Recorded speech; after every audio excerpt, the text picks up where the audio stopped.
Town Castle, all the team had a fantastic day. Thanks very much, boys. 116 বছর পর আবারও গত শনিবার গ্লাসগোর হ্যাম্পডেন স্টেডিয়ামে অনুষ্ঠিত স্কটিশ কাপ ফাইনালে এডিনবরার দুই জনপ্রিয় ফুটবল দল হার্টস এবং হিপস শিরোপা জয়ের প্রতিদ্বন্দ্বিতায় অবতীর্ণ হয়েছিল। 1896-এর মতো এবারও হিপসকে পরাজিত করে শিরোপা ঘরে তুলে নিল হার্টস মিডলোডিয়ান। হিপসকে সেবার হারিয়েছিল হার্টস 3-1 গোলে, আর এবার হারালো 5-1 গোলে।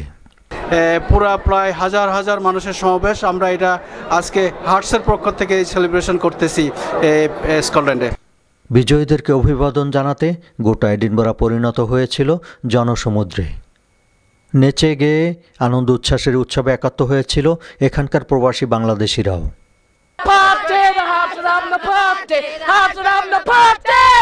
এবং আমরা যে টিমকে সাপোর্ট করি এই টিম জয়ী হয়েছে, এবং হার্ট অফ মিডলোডিয়ান সাপোর্টার আমরা বাংলাদেশি অনেক আছে এখানে, and we are all proud of Heart of Midlothian. তবে ইস্ট এডিনবরায় হিবেরিয়ানদের এলাকার চিত্র ছিল ভিন্ন।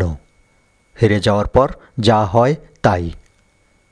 স্কটল্যান্ডের এডিনবরা থেকে Humayun Kabir, channel I news.